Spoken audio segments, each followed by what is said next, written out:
우리가 이제 아까 찬양할 때 이긴 자들이죠. 그분들은 이긴 자들이라 하죠. 이긴 자들. 이분들이 들어갈 장소가 있는 거죠. 이렇게 1층, 2층, 3층 이렇게 돼 있잖아요. 이분들은 여기 들어가고, 그 다음에 또 두 번째 나온 분들 있잖아요. 이분들은 유리바닷가에 간다 그랬어요. 유리바닷가가 이제 제가 찬송이 나올 때 여기 요점을 좀 짚어가려고. 유리바다는 어디냐면 삼청천 바닥이 유리바닷가예요. 삼청천국의 바닥이 유리바다 같이 생겼어요. 아주 맑은 그런 유리바다 같이. 그러니까 삼청천에서 보면 제일 아래고, 이청천에서 보면 제일 위에요. 여기에 순교자들이 들어간다 이 뜻이에요. 그러니까 순교자들이 이청천 성도들에 비해서 가장 상급이 많다 이렇게 보셔야 되겠죠. 여기. 그리고 이제 나머지 통과하시는 분들, 통과자들은 제가 볼 때는 다 이청천 성도들이에요. 예, 대환란을 그 많은 엄청난 환란을 통과해서 천년왕국 일대손으로 살아서 들어갈 정도로 믿음을 지켰다는 뜻이잖아요. 예, 우리가 믿음 지키는 게 마지막 때는 큰 일이거든요. 믿음을 못 지키게 하려고 막 지금 이제 오늘 이 에스겔 38장 지난주 9장에 이어서 에스겔 38장을 이제 공부하는데요. 이 9장에 전쟁이 있었다는 얘기예요. 그 전쟁이 바로 세계 3차 전쟁인데, 그 세계 3차 전쟁에 대하여서 이미 2400년 전에 이 에스겔 선지자가 예언을 해 놓으셨어요. 근데 계시록 9장에서 얘기하는 것보다 에스겔 38장에서 이 내용이 더 구체적이에요. 어떤 나라가 참여하고 어떤 나라가 어떻게 되고, 예? 그렇게 구체적으로 이 전쟁에 대하여서 이제 에스겔 선지자가 예언을 해놨어요. 그러니까 이 전쟁을 통과하고 또 후사명반을 통과할 때까지 믿음이 있어야 될까요? 없어야 될까요? 예. 그런 믿음으로 이분들이 지금 이제 대환란을 통과했기 때문에 전부 다 이청청 들어갈 수 있는 그런 영적으로 성장되어진 분들. 아멘이시죠? 그러니까 우리가 이 영적인 성장이, 여러분들과 제가 알고 있는 이 영적인 성장에 대한 진리가 이 성경 핵심 진리에서 체계적으로 정돈을 해주고 있잖아요. 그것이 얼마나 중요한가. 이렇게 계시록을 해석하는 데 있어도 다 영적인 뭐예요? 성장론이 지금 적용이 된다는 얘기예요. 그러니까 연단을 첫 번째, 두 번째, 세 번째면 이 축복 당연은 빼고요. 하나, 둘, 셋. 세 번째잖아요. 요 이긴 자들이 세 번째 연단을 통과했기 때문에 아비들의 단계에 들어갔다. 그렇기 때문에 삼층 천국에 들어간다. 그렇죠? 그러니까 영적으로 이제 성장. 그 다음에 빛의 차이. 그렇죠? 그 다음에 빛의 차이와 또 상급의 차이죠. 상급의 차이. 요렇게 이제 되어진 분들이 이긴 자들이고, 이분들이 삼층천국에 들어간다. 이것은 믿음으로 되는 일들이에요. 다 여기 얘기하는 거는. 그러니까 성장론을 딱 펼쳐보니까 이게 뭉뚱그려서 다 아무 때나 다 들어가는 게 아니구나 믿는다고 해서 이렇게 차이가 있다는 얘기예요. 예. 그래서 이 순교자들은 2층 천국이라도 유리바닷가, 예, 여기 다 3층 천에는 제일 아래, 2층 천에는 제일 위에, 이렇게 되게 신기하죠. 순교자들에게 주어진 축복. 우리나라 순교자들 얼마나 많이 나왔습니까? 그죠? 예. 또 이 상급의 차이도 엄청난 겁니다. 상급의 차이도 3층 천에 들어가는 성도들이 가장 상급이 많을 것이고, 두 번째, 세 번째 이렇게 되는 거예요. 예. 그러니까 내가 사는 만큼 성장도 되고 밝은 빛을 비추는 빛의 차이도 있고, 그 다음에 상급에 대한 차이도 있고, 이렇게 볼 수 있어요. 다 이게 어디에 접목된 겁니까? 성장론에 접목된 겁니다. 그러니까 이런 성장론이 정리가 안 되면 이 천국 전체의 구조도 나오지가 않고요. 또 가장 지금 논란이 많은 이 휴거 사건 있잖아요. 이 휴거에 대하여서도 굉장히 제대로 설명할 수가 없습니다. 뭐가 없으면요? 성장론이 없으면. 그 다음에 이제 두 번째, 오늘 우리가 공부해야 될 내용, 에스겔 38장인데요. 지금 우크라이나하고 러시아하고 전쟁 중에 있잖아요. 근데요, 사람들은 지금 우크라이나와 러시아가 전쟁하는 그 전쟁을 자꾸 3차 전쟁에 접목을 하려고 그래요. 이런저런 자료를 보면. 근데 3차 전쟁은 교회 시대에는 안 일어납니다. 이게 딱 정리가 돼버려야 돼요. 우리가 머릿속에. 3차 전쟁은 언제 일어납니까? 7년 되어 관란 전삼년 반 후반부에 일어나는 거예요. 정확하게 우리가 알고 있으려면 정확하게 알고 있어 버려야지. 이런 중요한 부분은. 그러니까 3차 전쟁은 교회 시대에 일어난다 안 일어난다? 이거는 신학교에서 시험 문제는 나갈 수 있는 거예요. 아주 기가 막히잖아요. 3차 전쟁은 교회 시대에 일어난다 안 일어난다? 예. 그러면 한번 빙 꼬아가지고 3차 전쟁은 교회 시대에 일어난다 이러면 막 헷갈려요. 이제 시험 풀 때. 네. 3차 전쟁은 교회 시대 동안 안 일어납니다. 네, 그렇죠. 후 3년 반 후반부에 일어날 전쟁이다. 전 3년 반, 후 3년 반이 아니고 전 3년 반 후반부에 일어날 전쟁이다. 이렇게. 그래서 이제 지금 우크라이나와 러시아하고 전쟁 중에 있는데 모든 사람들이 지금 저 전쟁은 3차 전쟁이 진입했다. 이렇게 뭐 유튜브 이런 자료들 보면 많이 나와 있는데요. 그렇지가 않습니다. 성경에서 얘기하는 이 3차 전쟁은 그렇게 일어나는 게 아니에요. 우리가 지금 배부르게 밥 먹고 갈 때 가고 볼 거 다 보고 뭐 하고 싶은 거 아직 다 하고 있는 이때는 3차 전쟁 안 일어나는 거예요. 무슨 시대? 교회 시대이기 때문에. 네, 이런 원리를 종합적으로 우리가 이제 알고 있으면서 사람들한테 얘기할 때도 이렇게 설명을 해줘야 돼요. 이게 책을 이제 여러분들은 제가 볼 때 책을 읽는 단계는 지나갔어요. 공부를 많이 했다 이 얘기예요. 그럼 이제 이 내용 하나를 설명할 줄 알아야 된다 이 뜻이죠. 이해되시죠? 그러니까 아이들이든 뭐 남편이든 아내든 누구에게든지 이 내용을 이제 설명을 해줘야 되는데 이 설명을 하려 그러면 이런 주변적인 내용도 좀 알고 또 성경에서 얘기하는 말씀이 무엇인가를 알고 이렇게 해서 이제 에스겔 38장 이제 전쟁에 대하여서 설명해 줘야 된다 이런 뜻입니다. 그래서 이 에스겔 38장에 나오는 이 전쟁은 계시록에 보면 여섯째 나팔 재앙 즉 전 3년 반 후반부죠. 여기 후반부기에 전쟁은 에스겔 38장의 예언과 예언한 전쟁에 대한 말씀과 깊은 관계가 있어요. 그래서 좀 아까도 얘기한 것처럼 약 2400년 전에 에스겔 선지자가 예언한 말씀이고요. 이 예언의 말씀이 바로 이 예언의 전쟁이 몇 차 전쟁이요? 3차 전쟁. 네. 그럼 4차 전쟁은 언제입니까? 네, 맞습니다. 마지막 때 아마겟돈 전쟁이 4차 전쟁이 4차. 그러니까 인류 역사에 큰 전쟁이 지금 이제 앞으로 몇 개 남았어요? 2개 남았다. 이렇게 설명을 해줄 줄 알아야 돼, 이제. 설명되죠, 여러분들? 안 됩니까?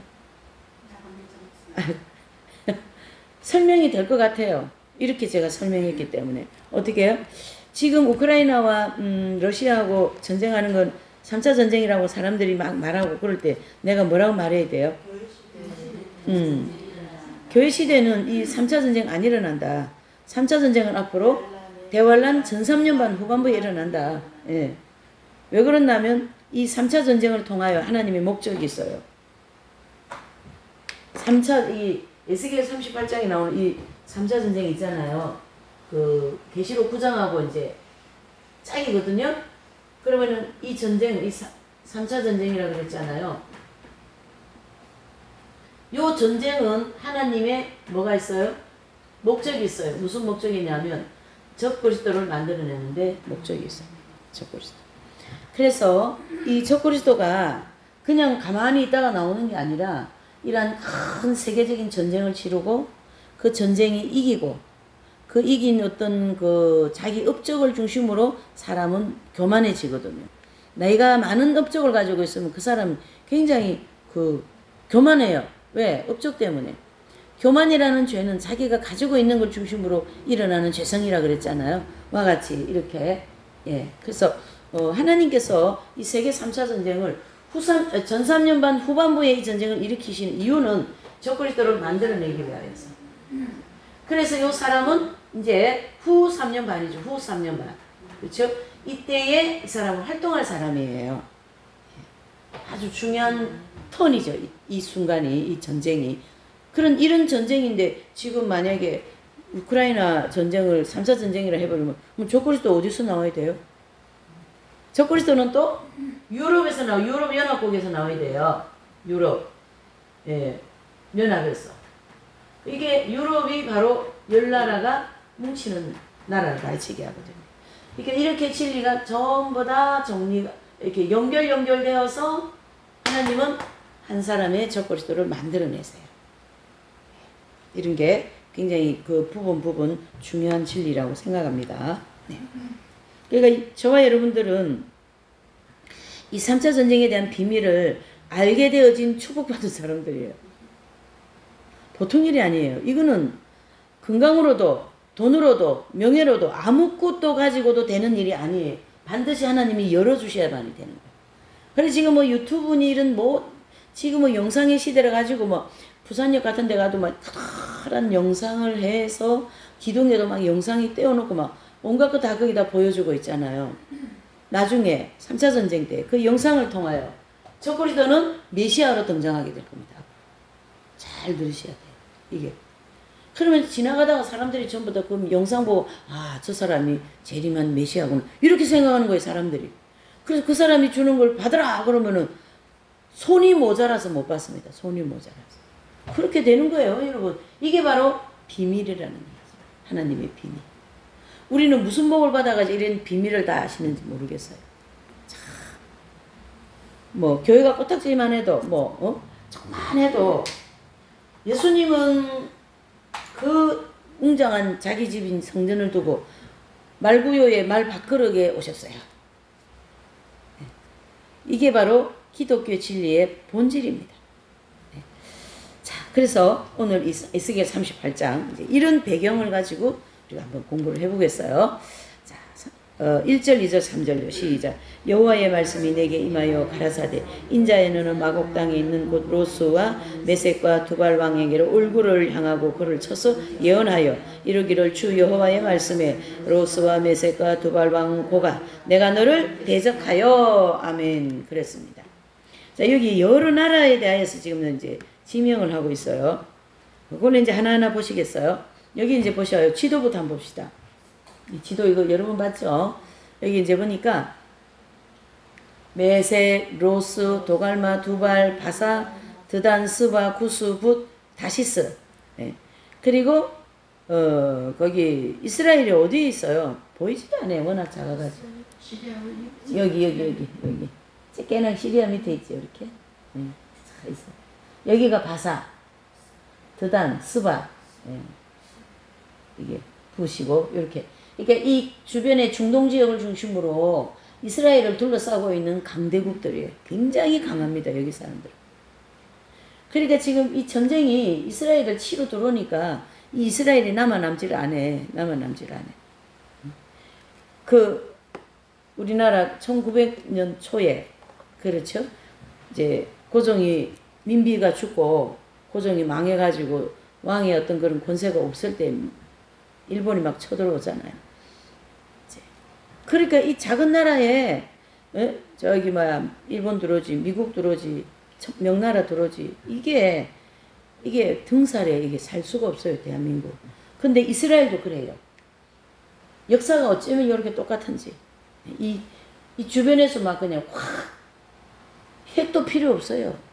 이 큰 나라들이 해가지고 이스라엘 딱 쳐버리면 무슨 힘이 있겠어요. 쬐끈하게 우리나라보다 더 작은데 경상도를 합쳐놓은 그 정도밖에 안 되는데 경상남도, 경상북도 얼마나 작습니까? 어찌 보면 우리보다 더 작아요. 요런 지금 배경을 가지고 이 전쟁이 일어난다. 3차 전쟁이 일어난다. 이제 나라를 하나하나 보시겠어요? 마곡 땅. 요 마곡 땅은 구소련 지역에 있는 땅의 이름입니다. 땅의 이름. 그 다음에 곡은요, 구소련, 그 당시에 이제 소련 땅을 통치한 통치자의 이름이에요. 곡은. 그 다음에 이제 로스, 메섹, 두발은 다 나라를 얘기하죠. 그래서 로스는 러시아의 옛말로서 구소련의 동부지역. 지금 이제 러시아가 어디하고 전쟁하고 있어요? 우크라이나하고 전쟁하고 있죠. 이렇게 자꾸 개념을 정돈하면 더 쉬워요. 안 잊어버려요. 왜? 현실적으로 지금 전쟁하고 있어요, 안 있어요? 전쟁하고 있으니까. 로스는 이 에스겔 선지자가 예언할 때 이 러시아는 그 당시에 로스라고 불렀구나. 이렇게 하면 되죠. 그 다음에 이제 메색은 모스크바의 옛말로서 구소련의 서부 지역이에요. 서부 지역. 이 러시아 땅이 엄청 넓잖아요. 예, 그러니까 동부 지역, 서부 지역 나눠갖고 이름이 다르죠. 그 다음에 두발은 터키의 동부 지역이에요. 터키에는 이제 사람들이 터키 많이 가더라고요. 그 일곱 교회. 예, 예. 그래서 거기 이제 그 성지순례 많이 가더라고요. 예, 거기가 두발이라는 얘기죠. 동부 지역. 그 다음에 로스, 메색, 두발은 지역은 현재 러시아와 그 주변에 있는 국가들이에요. 로스, 메색, 두발은. 예. 그 다음에 곡은 그 지역의 통치자를 상징한다. 그랬죠. 예. 자, 내가 너를 대적한다. 여기서 내가는 누구냐면요. 하나님을 가르치게 합니다. 그쵸? 그래서 즉 러시아와 그 주변에 있는 국가들을 통치하는 자가 하나님을 막 대적했습니다. 그럴 때 하나님께서 곡의 통치자하는 곡이 통치하는 그 나라 주변을 다 어떻게 해요? 멸망시킬 그런 계획을 가지고 있다. 그러니까 하나님을 대적하잖아요. 우리 힘으로 우리 이스라엘 다 쳐부실 수 있어. 이렇게 되는 거죠. 옛날에 바벨론이 이스라엘을 쳐서 포로로 끌고 간 것처럼 그 내용들이 이사야서 7장에 잘 나오거든요. 이제 이사야서 7장 이후에 쭉 나오는 내용들입니다. 자, 그래서 이 1절에서 3절까지는 이제 1절에서 3절까지는 이 마곡 땅에 있는, 즉 현재 러시아를 중심으로 있는 모든 나라들을 향하여 하나님께서 어떻게 해요? 심판하시겠다 이 뜻입니다. 예. 4절, 5절, 6절입니다. 시작. 너를 돌이켜 갈고리로 내 아가리를 깨고 너와 말과 기병 곧 내 온 군대를 끌어내되 완전한 갑옷을 입고 큰 방패와 작은 방패를 가지고 칼을 잡은 큰 무리와 그들과 함께한 방패와 투구를 갖춘 바사와 구스와 북과 고멜과 그 모든 떼와 극한 북방의 도갈마 족속과 그 모든 떼 곧 많은 백성의 무리를 너와 함께 이끌어내리라. 아멘. 이게 하나님의 능력 아니겠습니까? 예. 바로 하나님께서 이 곡을 멸망시키기 위하여서 무장되어진 모든 것을 갖춰서 그의 군대와 함께 전쟁터로 하나님이 강권적으로 끌어내겠다 이런 뜻입니다. 강권적으로. 그러니까 거기 4절에 보니까 갈고리를 가지고 아가리를 꿰어갖고 끌어내겠다 이 뜻이거든요. 그럼 갈고리는 우리 여기는 이제 부산 지역은 생선 부도에 가면 생선이 많이 있잖아요. 생선을 이렇게 해면 생선 이렇게 칵 찍어서 들고 하는 그거 갈고리 있죠. 그걸로다가 생선 아가미를 딱 찍어가지고 끌어내듯이 이 주변에 있는 모든 나라를 끌어내서 전쟁의 자리로 나오게 하시겠다 이 뜻이에요. 그러니까 이 단어만 봐서도 이 전쟁은 반드시 일어난다 안 일어난다?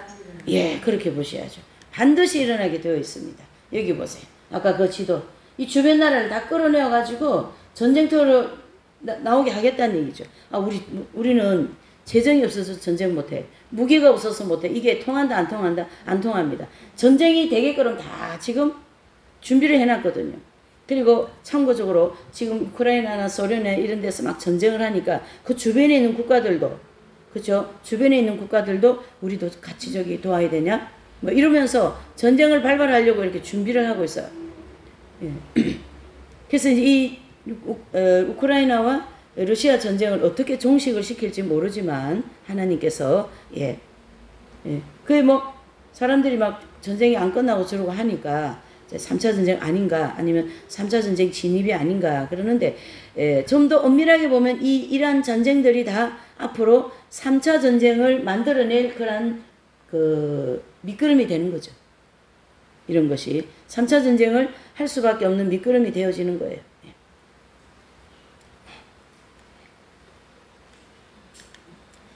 그래서 군대, 즉 고고의 군대들뿐 아니라 무장을 갖춰진 아랍 군대들, 동유럽 군대들, 전쟁터로 강권적으로 하나님이 끌어내시겠다는 얘기고요. 여기에 파사라는 말은 현재 이란과 이라크를 비롯한 중동 아랍 지역을 가리키게 하는데요. 이란 하면 우리가 딱 생각나는 게 있죠. 이사야서 45장, 44장.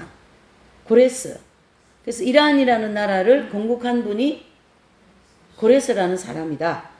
그 고레스를 통하여 또 하나님은 이스라엘 포로 백성들을 자기 나 땅으로 들여보내고 성전도 짓게 해주시는 그런 하나님 손에 붙들려서 잘 쓰임받는 이방 나라의 왕이죠. 네, 그런 또 역사적 배경을 가지고 있습니다. 지금 이란은요, 이스라엘하고 원수잖아요. 마치 우리나라하고 북한하고처럼 돼 있어요. 계속 나쁜 짓을 많이 합니다. 이란은.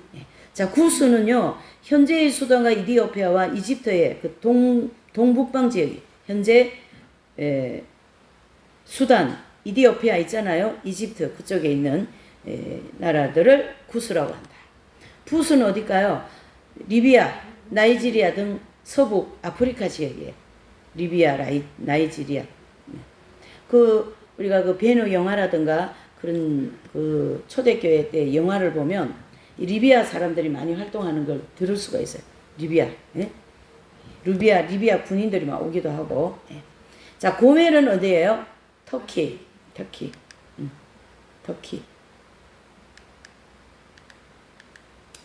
그 다음에 극한 북방 도갈마 족속. 여기는요, 터키를 중심으로 동쪽에 도갈마라는 그런 어떤 지역이 있는데요. 현재는 알바니아, 루마니아 등 어떤 동유럽에 있는 지역입니다. 그래서 우리가 그 축구 같은 거 보면 알바니아 선수, 루마니아 이런 데 대결 붙는 거 우리 이름 잠깐 들을 수 있잖아요. 그 나라들이에요. 예. 자, 고고이 군대와 아랍 군대와 동유럽 군대들이 연합을 하여서 전쟁터에 나올 것이라는 예언을 하고 있어요. 그래서 이 전쟁에 참여할 인원이 몇 명이라고요?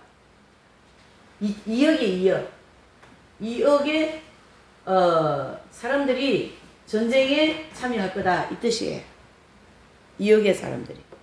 그러니까 엄청난 전쟁이죠. 그러니까 지금 전쟁이 3차 전쟁이 아니라는 증거가 뭐예요? 군인들이 2억이 안 되잖아요.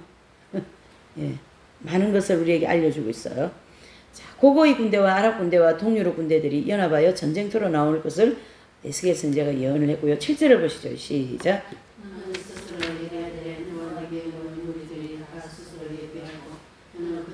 대장이 될지어다. 아멘. 자, 저 러시아와 그 주변에 있는 국가들을요, 모두 통치하는 자에게 하나님께서 예언하신 말씀인데, 그 지역의 모든 군대들이 무장하고 전쟁을 예배할 것이며, 또 그 모든 군대들의 총대장으로 누구를 세운다요? 곡을 세우겠다.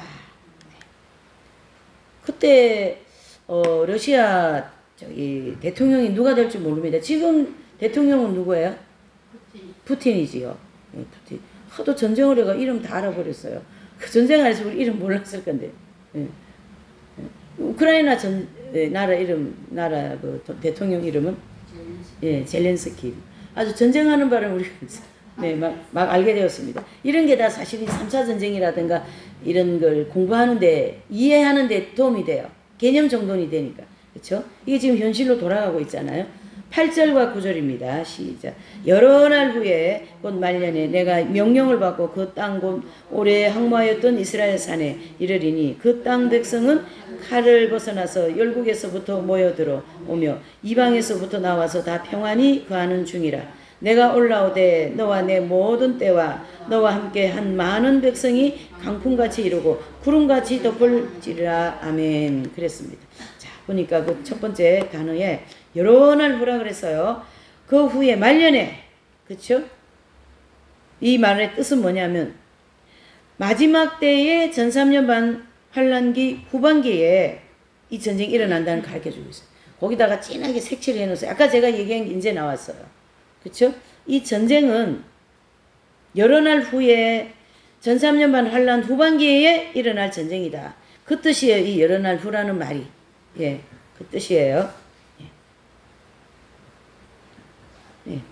그 다음에 이제 내가 명령을 받고 그랬습니다. 요거 말씀은 거기 하나님의 계시를 받고 전쟁을 일으키는 것이 아니고 하나님께서 즉 러시아와 그 주변 국가들을 통치하는 자에게 전쟁을 일으킬 마음을 주셔서 전쟁을 한다 이런 뜻입니다. 그러니까 전 세계를 하나님이 운영하시는 입장에서 지금은 이 전쟁이 필요하다. 지금은 이것이 필요하다. 저는 이 3차 전쟁 이거 공부할 때요 꼭 생각나는 게 있어요. 뭐가 생각날까요?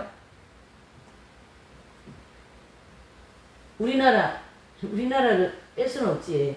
그쵸? 우리나라 일제시대 지나고 독립을 몇 년에 했어요? 1936년. 아니지, 45년이지. 예. 45년인데 30년도 안 돼. 예, 45년. 예. 저도 헷갈렸습니다. 45년. 자, 독립하고 바로 뭐가 났어요? 예, 6.25가 터진 거. 우리가 이 내용을 잘 보셔야 돼요. 지금 이 3차 전쟁이 일어나기 전에 여기 보세요. 첫째에서 다섯째 나팔까지 아주 재앙이 많이 떨어졌었어요. 그렇죠? 그리고 5달 동안 마귀한테 엄청 시달렸죠. 세상 사람이든 우리도 다 시달렸어요. 너무 고통스러운 이 상황에서 먹을 건 없지, 입을 것도 없지, 그 옛날처럼 이런 우리 지금처럼 선풍기가 있습니까? 얼마나 뜨겁겠어요, 이 지구가. 그러니까 노아 때는 물로다가 심판했으면 다시는 물로 심판하지 않는다 그러셨어요, 하나님이. 그러면 이제는 무슨 심판이요? 불심판이 불심판. 그래서 지금 지구가 막 이글이글 타오르고 있잖아요. 뜨거워져. 이 가스 이런 거 오존층이 파괴되고 해가지고 지금 저기 북극 쪽으로는 다 산이 드러나고 그래서 이 수면이 자꾸 올라가고 그러는 이상한 기후들이 막 일어나고 있잖아요. 그런 이제 배경을 통해서 이런 배경을 통해서 일어나는 3차 전쟁이기 때문에 사람들이 굉장히 지쳐 있어요. 무슨 이 지푸라기라도 잡으려고 하고 있는 이때에 이 전쟁이 일어난다는 얘기예요. 그래서 이 3차 전쟁은 여러 날 후라 그랬잖아요. 여러 날 후 바로 1300년 반 환란 후반기 곧 6째 나팔 때 일어나는 전쟁이다. 내가 명령을 받고 거기 하나님의 계시를 받고 전쟁을 일으킨다는 것이 아니라 하나님께서 러시아와 그 주변 국가들을 통치하는 자들에게 전쟁을 일으킬 마음을 주신다. 이 전쟁의 주관자가 누구셔요? 그러면은 그렇게 되는 거예요. 누가 무슨 소리도 들으면 안 돼. 우리는 이것만 딱 보고 믿고 가면 돼요. 앞으로. 지금 누가 사람들이 다 3차 전쟁이다 그럼 아니 지금 3차 전쟁이 일어났는데 우리나라는 지금 어때요? 대통령이 2030 그거 박람회 유치하기 위해서 나가가지고 아주 그냥 세계 1위 세일즈맨이 지금 세일즈맨 영업을 엄청 뛰고 있으신다고 그런 얘기도 하고 하루 동안에 9나라를 다 첩해버리고 말이죠. 이렇게. 그 무슨 전쟁 일어날 분위기가 아니죠. 이런 상황은. 그래서 이 전쟁은 평안히 거하는 중에 이때 이스라엘 백성들은 모두 이방에서 돌아와서 예수님을 영접하고 축복을 받고 평안하게 거할 때 이 평안히 거하는 중은 이방 나라보다도 이스라엘 백성들이 두 증인을 통하여 예수님을 믿잖아요. 지금 복음을 듣고 성령 받고 출애굽하면 하나님이 축복이 같이 온다고요. 마치 이스라엘 백성들이 모세를 통하여 애굽에서 나올 때 은금패물 다 가지고 나오죠. 부자로 나온 거예요. 그러니까 우리가 예수님 이제 딱 믿고 출애굽할 때 있죠. 그 전후로 해서 축복이 확 쏟아집니다. 순간적으로.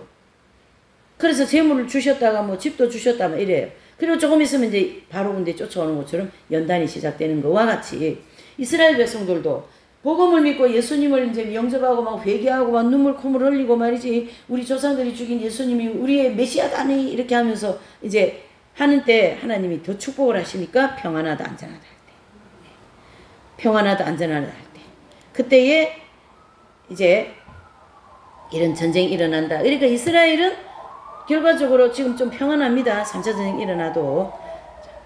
거기 보시는 오래 항모하였던 이스라엘 산이 이르리니 그랬어요. 그래서 이 말씀은 거기 많은 군대를 이끌고 이스라엘 땅에 침략할 것이다 라는 뜻입니다. 그래서 이제 아까 우리 지도를 본 것처럼 조그마한 나라에서 말이죠. 이렇게 여기서 있는데 지금 예수님 믿고 아우 좋아 그러고 있는데 어떻게 됐어요? 여기서 다 주변이 다 쳐들어오면 얘가 지금 살아남겠어요? 살아남는 거지. 제가 한번 방학하기 전 여름 방학하기 전에 제가 이제 노트북 저거 들고 다니는 거 있잖아요. 저걸 이제 해가지고 차에다가 이렇게, 아니 이제 강명역에 가려고 차에다 싣고 하는데 제가 그걸 딱 빠져놓고 다른 것만 들고 내린 거예요. 그러니까 올여름 8월달에 얼마나 더웠습니까? 생각해보니까 저 뜨거운 햇볕에 차 안에 또 얼마나 뜨겁습니까? 그쵸? 저 노트북 다 녹아나겠다. 안 되겠다 싶어요. 다시 올라갈 수는 없잖아요. 교통비가 얼마나 많이 드는데. 그래서 막 식구들한테 부랴부랴 전화해가지고 어디를 가보면 거기 차가 있으니까 이 노트북 좀 빼가지고 제 방에 좀 갖다 놓으라고 막 그런 얘기 해가지고 제가 이 쬐끄만한 노트북이 그 차에서 견뎌내겠어요. 그 뜨거운 열에 의해서 녹아버리지. 안에 기계가. 똑같은 거예요. 지금 이 주변 나라가 폭탄 여기다 퍼봐봐요. 여기 나만 안 껴서 쬐끼는 나라가 안 되는 거예요. 이것도 하나님 다 아셔요. 예. 다 아신다라는 뜻은 여기다가 이제 이스라엘, 우리는 6.25 때 완전히 망했잖아요. 그러나 미군이 개입해가지고 종식이 되었죠. 미군하고 그 당시도 뭐 러시아하고 다 이제 뭐 됐다고 그렇게 얘기했어요. 자, 이제 여기도 이스라엘만 이 전쟁에 참여하도록 하나님 안 하시죠. 이때에 유럽, 그쵸? 공동체가 참여하는 거죠. 이렇게. 그쵸? 그리고 이제 6.25는 들어가고, 그리고 이제 여기 나온 러시아 중심으로 있는 모든 아랍, 그쵸? 국가들이 연합, 여기는 이스라엘과 EU 공동체가 연합해서 일어나는 전쟁이 3차 전쟁이다. 그래서 여기 참여하는 나라와 또 그 당시 상황과 배경을 아주 세세하게 기록해 놓은 게 에스겔 38장이다 이 얘기입니다. 지금 이런 배경들을 우리가 공부하고 있는 거잖아요. 이 전쟁이 일어날 수밖에 없는 배경들. 또 이 전쟁을 일어날 수밖에 없는 배경 한 가지가 더 있어요. 뭐냐면 이제 첫째에서 다섯째 나팔까지 이제 나팔을 불어가지고 이 온 땅이 흉년으로 지금 초토화되어 있잖아요. 그쵸? 이 흉년으로 되어 있는 이 초토화되어 있는 여기에서 전쟁이 일어난다는 얘기죠. 아까 제가 6.25 얘기한 게 그거예요. 6.25가 일제가 끝나고 난 다음에 얼마나 우리 한국 사람들이 지쳐 있었어요. 그죠? 30 몇 년이죠, 우리? 6년, 예.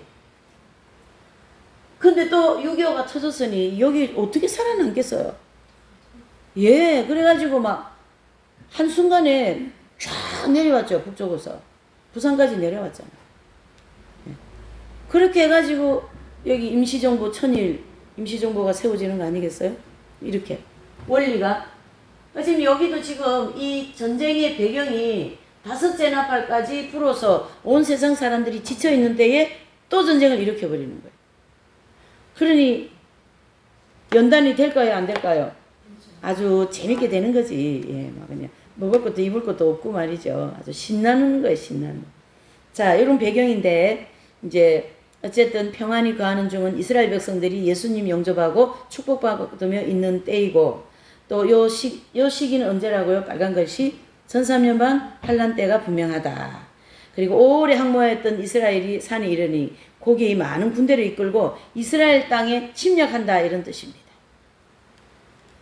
그래서 오래 있다가 지금 세월이 많이 지났잖아요.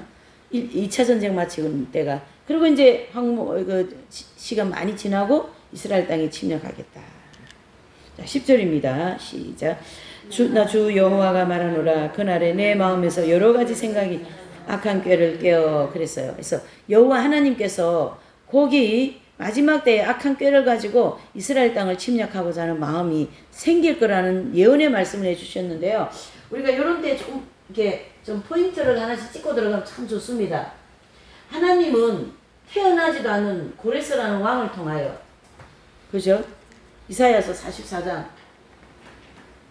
마지막 절과 45장 1절 3절 이렇게 보면 이제 고레스라는 사람이 나오는데 요 고레스를 지금 누가 예언을 하고 있어요? 이사야가 예언하고 있잖아요. 근데요, 이사야는 이 사람 몰라요. 태어나지도 않았어요. 앞으로 한 100년 이상 있어야 태어날 사람이에요. 근데 그 이사야에 대해서 정확하게 이름도 말하고, 이사야 그 구레스라는 사람은 내가 기름 부어 내가 쓰는 종이다까지 말하고, 태어나지도 않았는데 누군지도 모르는데, 그러니까 이사야는 하나님이 말씀 주신 거 그냥 그대로 예언한 것 뿐이에요. 근데 그분이 그런 사람이다라는 거 알려주시는 것처럼. 와 같이 이 10절의 말씀도 그날의 마음을 이제 전쟁할 마음을 생길 거다는 까지 지금 여기서 얘기하고 있는 거예요. 이해되십니까? 저는 하나님을 더 확실하게 우리가 더 느끼면서 가자라는 것 때문에 이렇게 얘기하는 거예요. 하나님을 더 많이 느끼셔야 돼요. 왜요? 아직 일어나지도 않은 전쟁, 누구가 될 사람인지도 모르는 이 전쟁에 하나님께서는 그 사람 마음에 분명히 전쟁할 마음이 일어날 거다. 이거까지 예언하고 있는 거예요.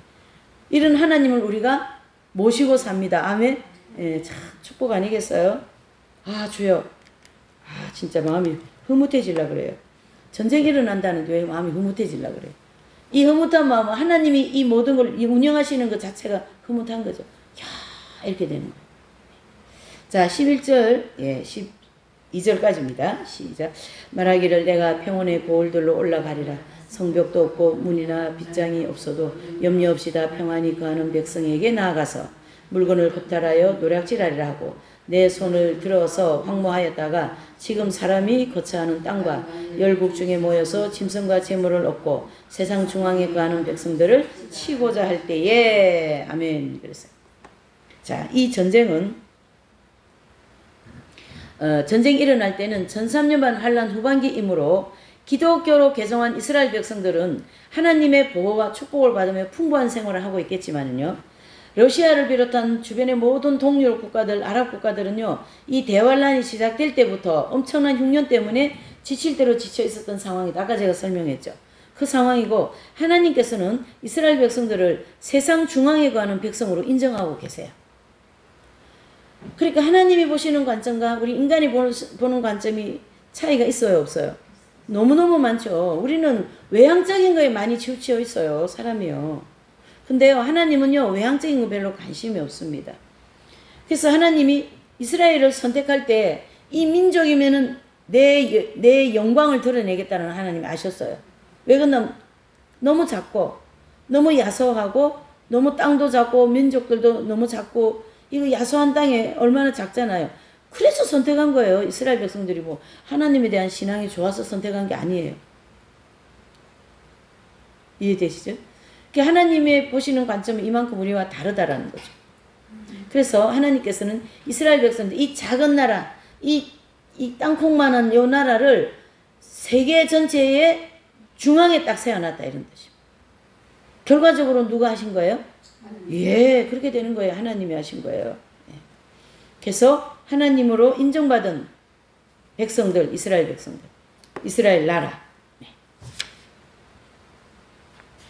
자, 13절입니다. 시작. 스바와 드단과 다시스의 상고와 그 부자들이 내게 이르기를 내가 탈취하려 왔느냐, 내가 내 무리를 놓아 노략하고자 하느냐, 은과 금을 빼앗으며 짐승과 재물을 취하여 물건을 크게 약탈하여 가고자 하느냐 하리라. 하셨다 하라.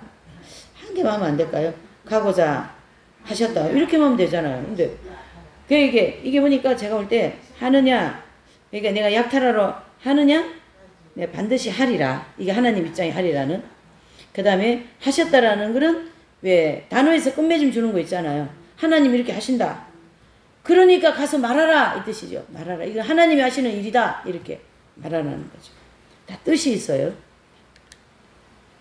자, 스바라는 곳은 아라비아 동쪽에 있는 무역항의 이름이에요. 우리 여기 부산에 여기 무역항 이름은 뭔지 모르겠어요. 부산항만? 신항망. 여기는 뭐 항망 이름이 어디입니까? 스바라고 하네요.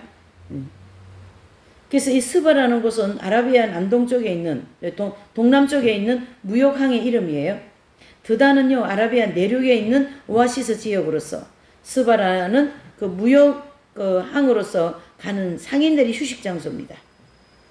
다시스는요, 스페인 남쪽에 있는 무역항의 이름입니다. 스바, 드단, 다시스. 예.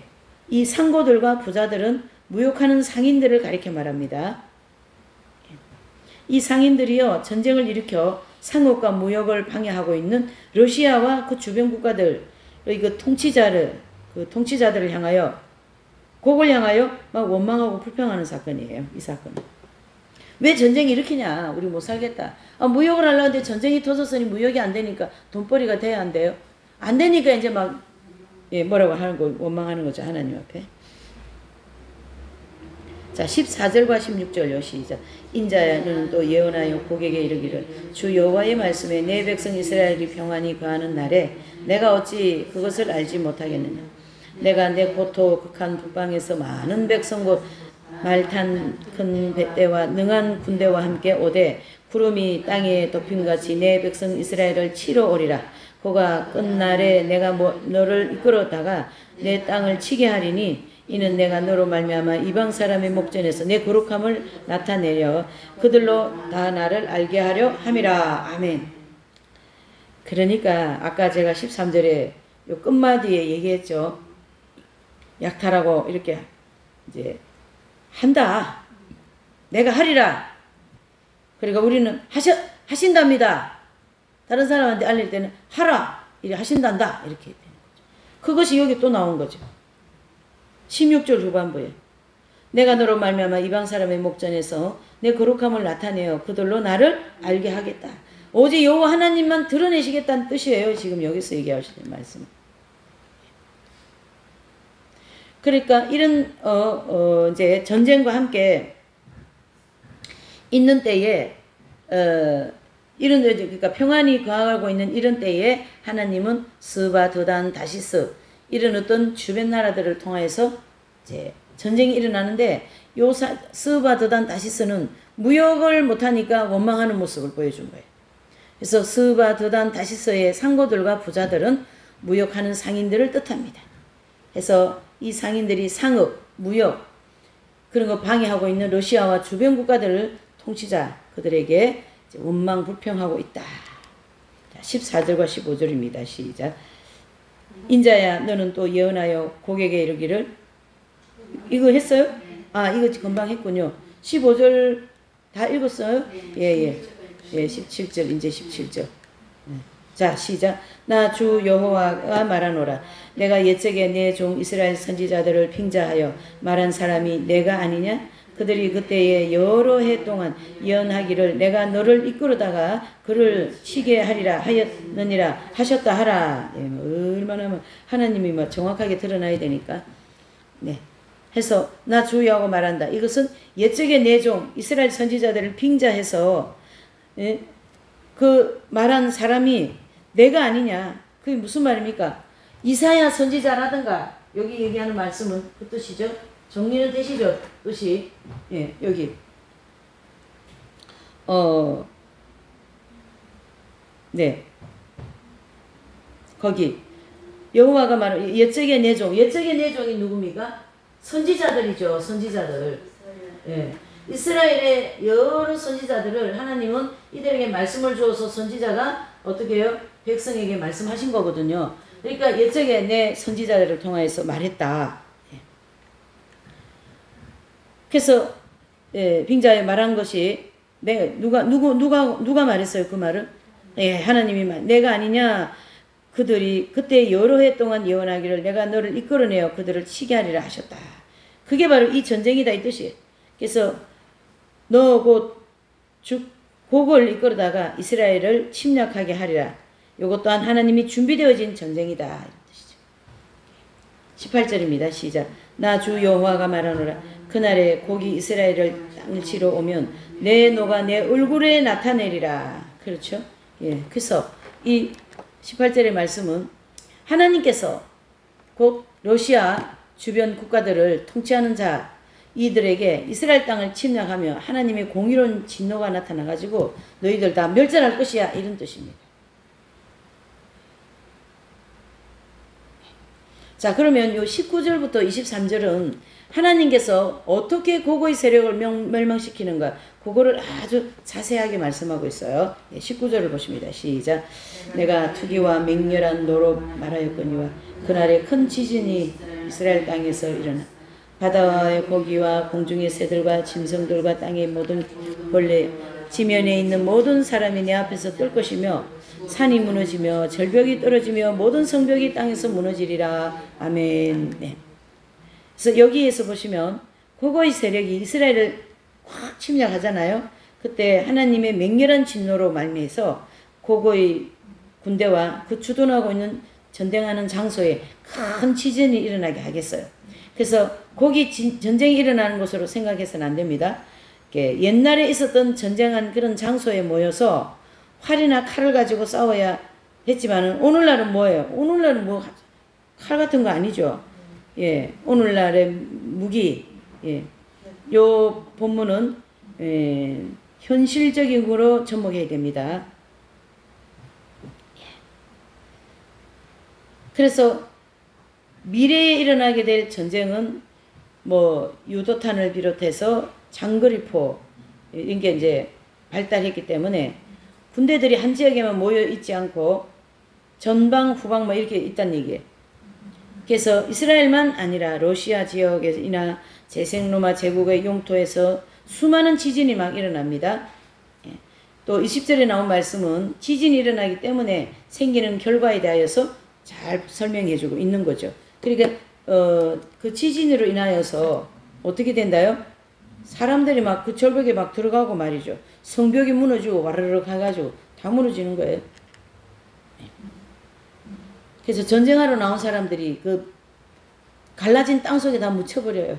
다 묻혀버려요. 자 이제 21절입니다. 시작. 나 주 여호와가 말하노라.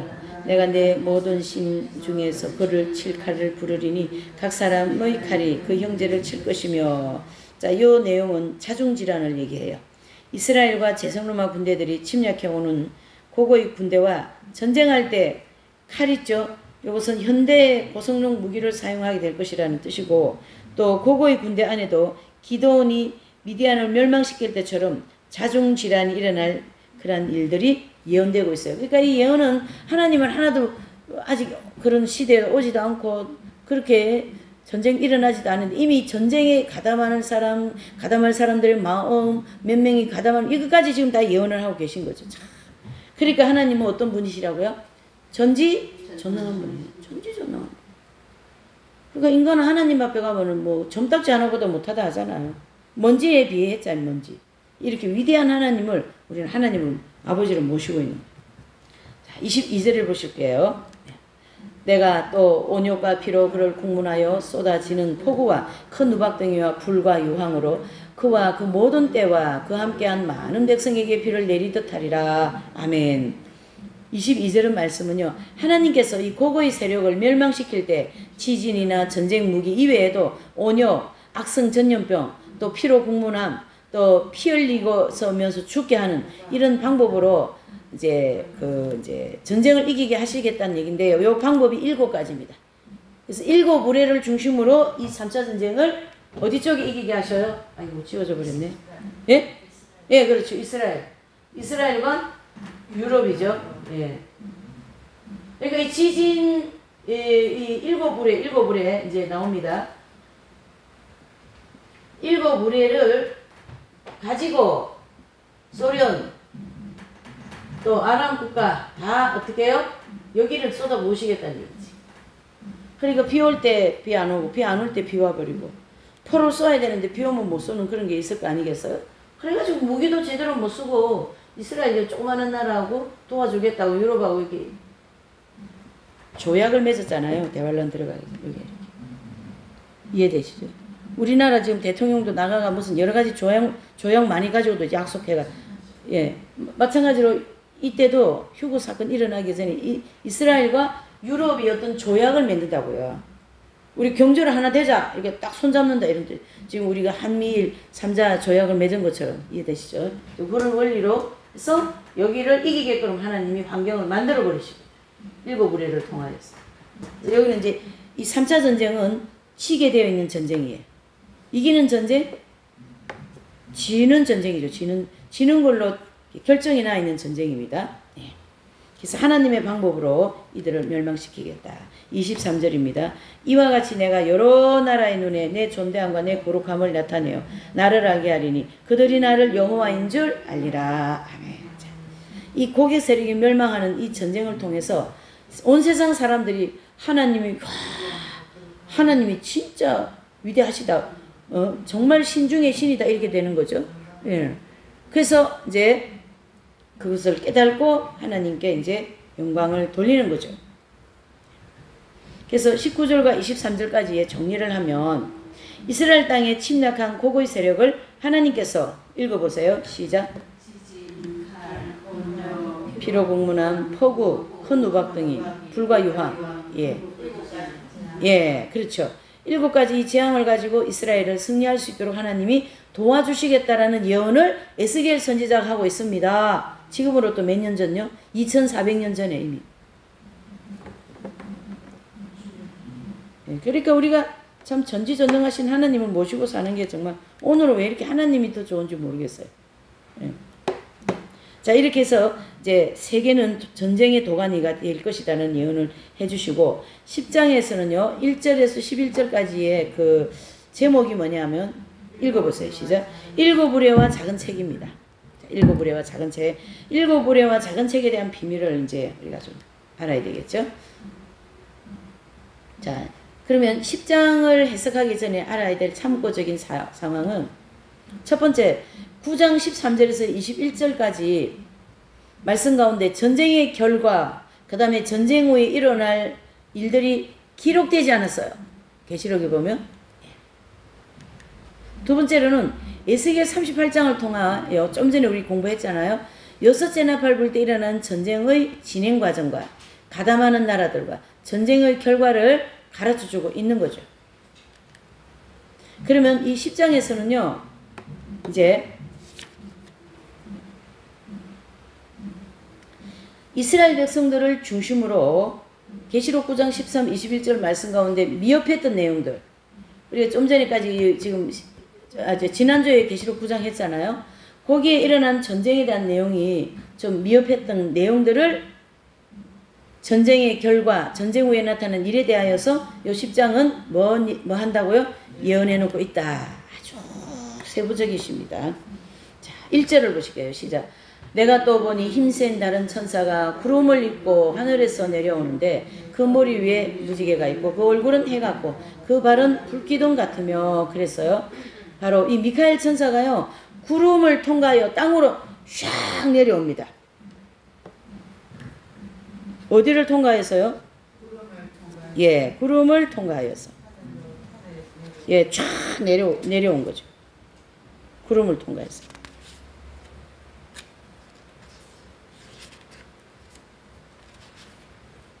구름을 통과해서. 잠깐만요. 제가 중요한 거 천사들에 대하여서 좀 참고하려고 제가 메모를 가지고 있었는데 메모가 여기가 없네. 지금 설명은 딱 좋은데. 여기 지금 누가 나옵니까? 예, 미카엘 천사. 이 미카엘 천사는요,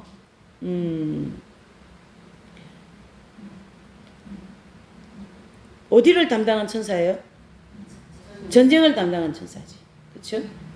그 다음에 힘센 다른 천사는 여섯 제나팔을 분 천사가 아니고 미카엘 천사장을 가리켜 얘기합니다. 그리고 미카엘 천사는 천국의 군대 장관으로서 천군 천사들과 함께 하나님을 대적하고 하는 그런 세력들과 싸워 이기게 하는 그런 하나님의 일꾼들입니다. 그러니까 이 미카엘 천사의 머리에 보니까 뭐 있어요? 무지개가 있습니다. 이것은 하나님의 약속에 미카엘 천사가 땅에 내려온다라는 뜻입니다. 계시록 12장, 다니엘서 12장 1절에도 보면 대환란 때 이스라엘 민족을 호위하는 대군 미가엘이라 그런 얘기가 나옵니다. 다니엘서 12장 1절에 보면. 그래서 이스라엘 민족을 호위하기 위하여 내려오는 대군 미가엘이 나타나서 도와줄 것이라는 예언의 말씀이에요. 또 이 무지개는 무엇을 뜻할까요? 바로 반드시 이 전쟁은 이스라엘 이기게 해주시겠다 이 뜻입니다. 그러니까 우리가 믿음만 있으면 얼마나 담대해지겠어요. 믿음만 있으면 대환란이 문제입니까? 예. 그러니까 대환란도 뭘로 가요? 믿음으로 가는 거예요. 믿음으로. 믿음이 이래 중요한 거죠.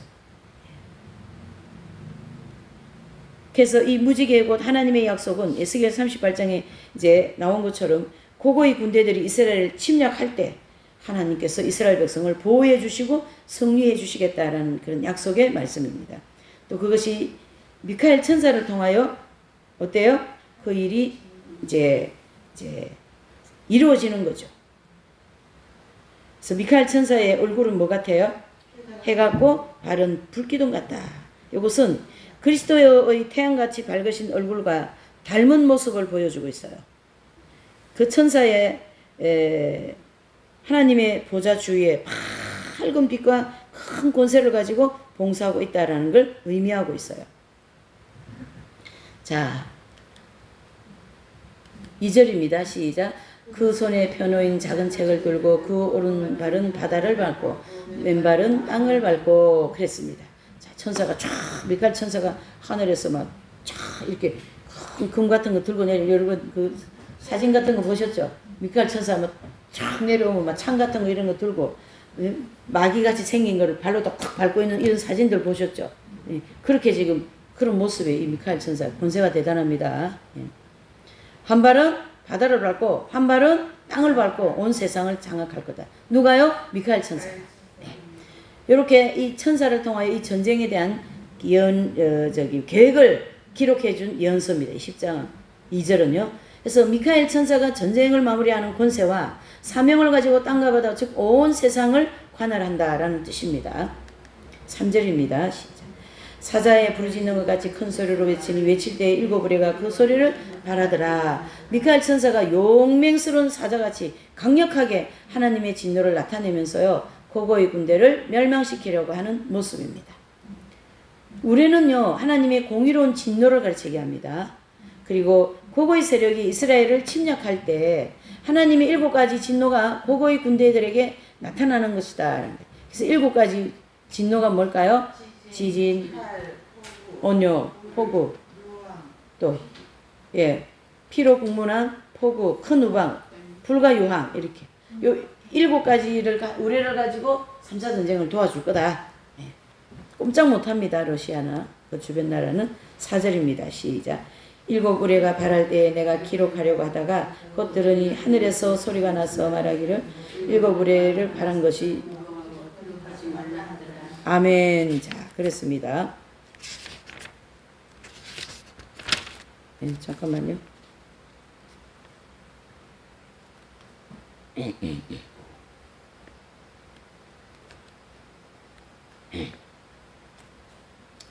조금만 말해도 요새는 목이 빨리 잠기고 그래가지고 뭐 중요한 거 찾고 있어요. 여러분들한테 중요한 거 들려드리려고. 자, 4절 하시죠. 예, 바란 것을 인봉하고 기록하지 말라. 이것은 사도 요한에게 왜 7 의뢰가 바란 것을 인봉하지 말고 기록하라 했을까요? 그것은 제생로마 제국의 통치자는 하나님의 은혜로 승리를 했음에도 불구하고 자기의 지혜와 능력으로 고고의 세력을 멸망시켰다고 오판하는 거예요. 그러니까 교만에 빠지게 되었다 이런 뜻입니다. 예, 교만에 빠지게 됐어요. 그래가지고 이때 교만해진 이 제생로마 통치자의 마음에 무엇이 들어갑니까? 붉은 용이라고 하는 사단이 내주합일 되어버립니다. 그래서 전삼년만 환란이 끝나는 순간에 이 사람은 적 그리스도로 딱 등장해버립니다. 아까 얘기했죠? 하나님이 이 전쟁을 일으킨 목적이 하나 또 있다 그랬죠? 뭐 만들기 위해서요? 맞습니다. 맞습니다. 적 그리스도를 만들기 위해. 이제 드디어 만들어서 나와줬네요. 3차 전쟁을 통해서. 오판에 빠지게 된 거예요. 아주 위험합니다. 이때 그에게 붉은 용 사단이 내주합일되어 전삼면만 환란이 끝나는 순간에 적 그리스도로 탁 등장합니다. 그래서 이 적 그리스도의 등장은 후 3년만 환란이 진행되는 동안에 하나님께서 성도들을 연단시키고자 하시는 뜻이 있습니다. 자, 보세요. 하나의 주제를 가지고 하나님은 하나의 주제를, 이 주제가 뭡니까? 3차 전쟁의 주제를 한번 해보십시다. 아까 얘기했죠. 3차 전쟁. 그 다음에 이제 1번으로 하고요. 2번의 주제가 뭐냐면 3차 전쟁은 적그리스도를 만들어내고자 하는 목적이 또 하나 있죠. 3번의 목적은 뭡니까? 적그리스도가 만들어졌으니까 이 적그리스도를 통하여서 성도들을 연단하는 데 사용하시겠다. 그러니까 하나의 주제 가지고 얼마나 많은 것이 나왔습니까? 중요한 게. 그러니까 하나님은 이 3차 전쟁을 준비한 것을 전쟁을 통해서 적그리스도를 만드시고 만들어진 적그리스도에게 또 성도들을 붙여서 거기서 연단해서 빼내겠다 이런 뜻이죠. 참 재밌지 않으세요? 예. 하나님이 도와주셨어요. 이 3차 전쟁 때. 누구를요? 유럽 공동체를 도와주셨다고요. 무엇으로요? 7의뢰로. 그래서 이 전쟁을 이겼는데 그 전쟁은 내가 참 전략도 잘 짜고 막 그래가지고 이 전쟁은 내가 이겼다 이런 착각을 하게 되는 거죠. 그래서 거기에 마귀가 들어가는 거예요. 괜히 들어가는 게 아니죠. 내가 하나님하고 똑같이 되어서 이래 되는 거예요. 누가 이 전쟁을 이기게 하냐? 내가 전략 잘 짜고 능력 있으니까 하지. 이런 세상적인 가치관을 가지고 신앙생활하고 한 그 사람은 기독교인 이 사람. 기독교인에서 나올 거예요 앞으로. 자, 그래서 적그리스도로 등장하려 하고 7의뢰가 바란 것을 임봉하고 기록하지 말라 그랬어요. 6절입니다. 5절 6절. 내가 본 바 바다와 땅을 밟고 섰는 천사가 하늘을 향하여 오른손을 들고 세세토록 살아계신 자 곧 하늘과 그 가운데 있는 물건이며 땅과 그 가운데 있는 물건이며 바다와 그 가운데 있는 물건을 창조하신 이를 가리켜 맹세하여 가로되 지체하지 아니하리라. 아멘. 그 말씀은 무슨 말씀이에요? 땅, 바다, 땅 밟고 섰는 이 미카엘 천사가 하늘과 땅의 바다 모든 만물을 창조하신 하나님을 가리켜 맹세하는 거죠. 반드시 뭐 된다요? 이 일이 이루어지리라. 가까운 시일 내에 7째 나팔을 지체하지 않고 불게 될 것이다 라는 걸 선포하고 계세요. 자, 7절입니다. 7째 천사가 소리내는 날 그 나팔을 불게 될 때에 하나님의 비밀이 그 종 선지자들에게 전하신 복음과 같이 이루리라. 아멘. 여기서 말씀하는 비밀은 3가지 나오죠? 그렇죠. 맞아요. 또 남은 자들 연단받고 네. 이렇게 아까 제가 1, 2, 3번 1, 2, 3번이 좀 빨리 나와서 문제지. 이런 구조를 가지고 대환란이 들어가게 될 겁니다. 그러니까 어때요? 지금 이 3차 전쟁 맞아요? 안 해요? 아니죠. 예, 지금 뭐 아무것도 아니죠. 예. 다니엘, 이사야 선지자를 비롯한 여러 선지자들을 통하여 예언한 내용들이 이렇게 이루어진다. 8절에서 10절까지 하늘에서 나서 내게 들리던 음성이 또 내게 말하여 가로되 내가 가서 바다와 땅을 밟고 섰고 천사의 손에 펴놓인 책을 가지고 하기로 내가 천사에게 나아가 작은 책을 달라 한즉 천사가 가로되 갖다 먹어버리라. 내 배에는 쓰나 내 입에는 꿀같이 달리라 하거늘 내가 천사의 손에서 작은 책을 갖다 먹어버리리니 내 입에는 꿀같이 다나 먹은 후에 내 배에서는 쓰게 되리라. 아멘. 자, 먹어라. 그렇게 해서 먹었습니다. 그 책을. 근데 입에는 달고 배에는 쓰다. 이게 무슨 뜻일까요? 한번 설명해 보세요.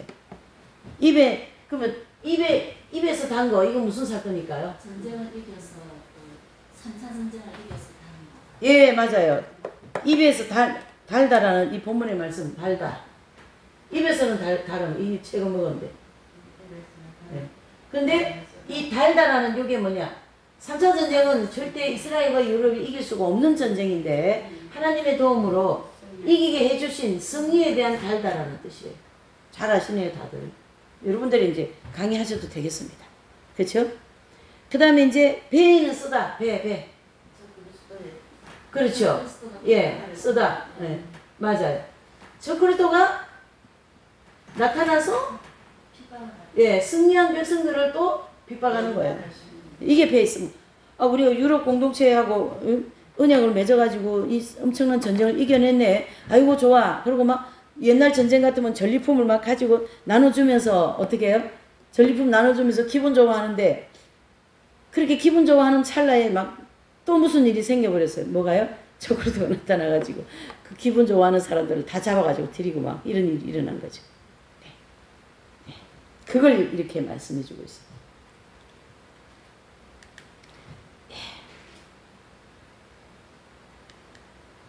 네. 여기 잘 설명되어 있어요.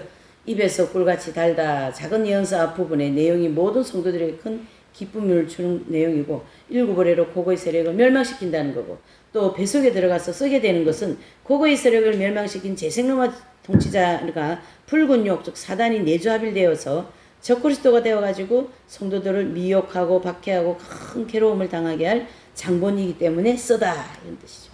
자, 오늘날 많은 우리 모든 사람들은 복음 진리를 깨닫게 되면 처음에는 기쁘지만 실천하려면 고난이 따르기 때문에 괴롭다, 이렇게 잘못 해석한다는 얘기예요. 요거는, 요 해석은 틀렸습니다. 다른데 만약에 누가 이렇게 해석하면은 저건 아닌데 하고 우리가 분별하면 되죠. 네. 그래서 전3년반 환란 후반기에 일어나는 상황에 대하여 분별하지 못하기 때문에, 요 분별하지 못하기 때문에 또 전3년반 끝나고 후 3년반에 대한 내용을 잘 분별하지 못했다. 왜 그래요? 후 3년반 때 적그리스도를 딱 뒤로 넣어가지고 하나님은 성도들을 마지막 연단시키는 거거든요. 이 비밀이라는 거예요. 이거 하나님의 비밀이에요. 이게 이렇게 이런 구조를 가지고 있어요. 이해가 되시죠? 이거 비밀.